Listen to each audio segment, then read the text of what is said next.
Engelhardt and Welsel bring into the political culture debate a combination of resources and opportunity structures. They refer to human empowerment as, quote, the acquisition by ordinary people of resources and values, hence political culture, that enable them effectively to pressure elites. This is another way of going beyond electoral mechanistic democracy to something we can call liberal democracy, where the individual's rights are of crucial import. The difference here is that under electoral democracy, mass preferences are ignored routinely. So you have corruption sometimes, you have lack of rule of law in many quote-unquote electoral democracies, the partially free countries in the world that we talked about. Versus under liberal democracy, you don't have these sorts of things to the same degree because citizens have a way to get involved in the system, not just during the voting cycles, and certainly without fraud during the voting cycles, but also in between voting cycles. So the three critical ingredients to human empowerment include action resources, which are these both material resources and also cognitive resources, like education and skills that can help people to govern their own lives.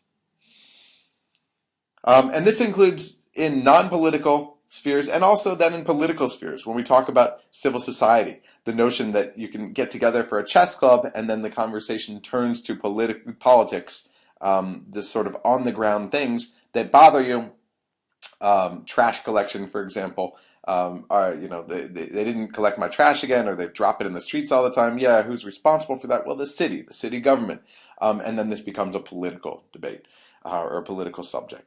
Okay, so action resources are the material and cognitive resources that help people to govern their own lives.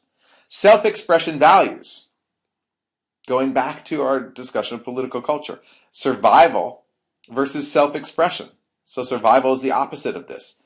Self-expression is participatory. It's about equality of opportunity. It's about tolerance, high levels of trust. So that's what we mean by self-expression values. And then finally, of course, democratic institutions, which make empowerment possible in cooperation and coordination with the other two, action resources and self-expression values. The policy implication here is that increasing action resources, in other words, people's material means, their skills, their social connections, can lead to a transformation in people's values and widen their action repertoire. So having just these action resources can lead to greater self-expression values, movement away from survival values. So modernization, going from there, actually increases ordinary people's capabilities and their willingness to struggle for democratic institutions. In other words, to govern their own lives. So we're back to a new take on modernization theory here, something we discussed in the last class. The agents here, or those who have the power here, are those elites within society who have relatively ample economic and cognitive resources. So they have enough money. They have enough education. They're the ones who launched this movement for democracy. Now note that there are significant misfits here. In South Africa, for example, the fight was largely by people who were uneducated because the apartheid system kept people uneducated. In the Brazilian case, you had the landless people's movement that was a huge push for democracy. In the Chilean case, you've got the pobladores, the shack dwellers, who again are the uneducated and those without economic resources. So there is misfits, there are outliers here. But oftentimes, what you find, if you look at the Ukraine in 2014, what you'll probably find is that those with more economic resources and cognitive resources have led the charge. But going back to these outliers like the Chilean case, the Brazilian case, the South African case, really raise questions about whether there may be other forces at play in the democratization process, and even how different people and cultures understand democracy.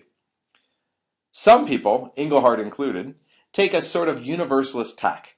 No matter the culture, everyone wants the same thing at the end of the day, at least once they reach a certain socioeconomic level. We all want to have control over our lives. We all want to have control as individuals over our lives and over the state, some influence on the state.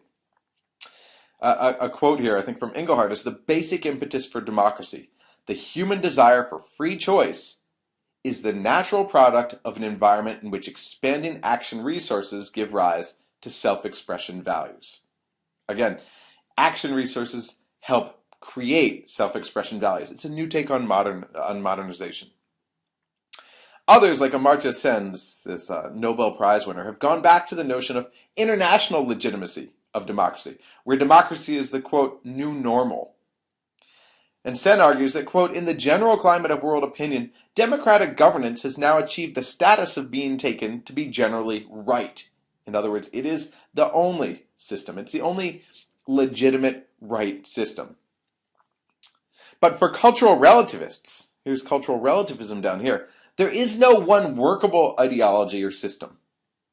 Every culture, every society has its own special attributes that guide it toward a unique interpretation of basic values and aims. What are we striving for? For example, Asian cultures tend to emphasize order, duty, stability. They focus on collective and group rights. The focus of Western liberal democracies on individual rights and individual liberties in many ways undermines those values and can threaten the collective. And oftentimes that collective serves a very important purpose, again, to increase security, to increase economic security, physical security. So this is a challenge. So again, all this brings us back to modernization theory and its impact on culture. Pre-modern societies around the world tend to be communally oriented. Members' rights may be legitimately restricted in the larger interest of the group. So it's not about the individual. It's almost like that stag hunt game we talked about when we were talking about single-party regimes. If one person walks away, then that hurts the community potentially because that stag can run away from that circle that they've enclosed the stag in. If there's a hole in the circle, the stag can run away, and then that individual is not going to do better, and neither is the community. Everyone's going to lose out.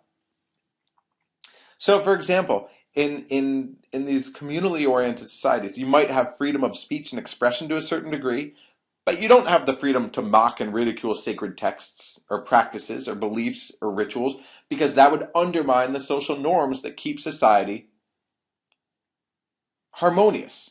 In line is the wrong word, but keep everyone on the same page.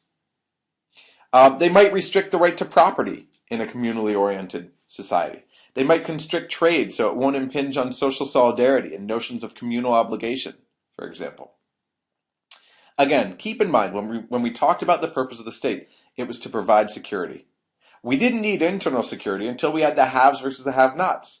Limiting this distinction by, for example, restricting the right to property or harnessing trade could help to increase social harmony in theory. So from this perspective, liberalism is an assault on these values and rules. It's an attempt to remove individuals from nature, where they gather as a collective, and encourage them to pursue autonomy above all else, something that's considered unnatural. Even civil society, when you think about it, is about individuals coming together to fight for their own. They're just more effective as a group, but it's about individual rational actors. Same with the state. We join the state out of self-interest. According to a liberal perspective, government interference needs to be kept to a minimum. All this is known as determinalism. Pre-modern elements remain within society and make society averse to democracy. Determinalism. Some who emerge precisely from these societies, these communally oriented societies, disagree with this critique. In the words of the Dalai Lama, cultural relativism is BS. Well, he didn't say that. He probably wouldn't say BS. He definitely wouldn't say bullshit. I don't know if he'd say BS. Here's a quote that expresses this so. We all want happiness, and we all experience suffering. Okay? We all want happiness, and we all experience suffering. If India can successfully adopt democracy, then there's no reason to think that others can't. It's a multicultural, less developed in many areas country. Right? It's actually a newly industrializing country very quickly, but it's adopted democracy since well before this modernization process really moved forward. So one way we can unravel this is to look at non-democratic, quote-unquote, non-democratic cultures more closely. To what degree do they have their own forms of democratic mechanisms or functions? So a good case here is Islam. Many have argued that Islam and democracy are incompatible. You can't have a strong democracy in an Islamic state. But a closer examination shows that states with Islamic populations have long had democratic mechanisms, thanks precisely to their religion. So one way to look at this is by focusing on bottom-up institutions. Historically, dictators in the Muslim world, whether the emirs, the kings of yesteryear, or more recent dictators, were seen as legal but illegitimate. Religious leaders, and through them society, sought to limit the power of these state leaders through Sharia law, something higher than these state leaders. So they held rulers to Sharia, which gave the people some autonomy and basic protections from arbitrary rule.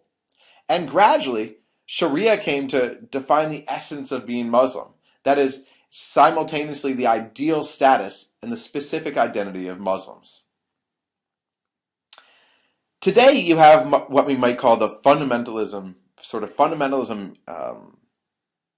in vision. You often have democratic rule over certain Muslim institutions,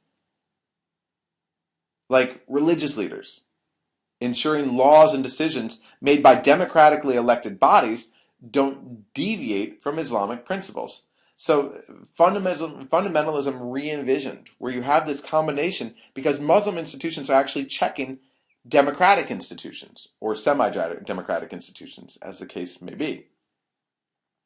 Another counter-argument about this cultural critique arises from a more cultural angle, a stress on compromise that you find within Islam. There's this principle of shura in Islam, or consultation, like the kind of relationship between rulers and ruled that democracy entails. This sort of consultation, this consultative process, right? Look at opinion polls, talk to elites in various sectors of society, civil society elites, business elites, to take the pulse of society. And finally, there's a high degree of public support for democracy in the Islamic world. So how can people say that Islam and the Islamic cultures are incompatible with democracy when you have such a high degree of public support for democracy within the Islamic world? So some challenges to think about. All this leads us back to the question of individual versus collective rights, and relatedly, political versus economic rights. Are they compatible? Are they incompatible? And we'll stop here, take up a new set of slides.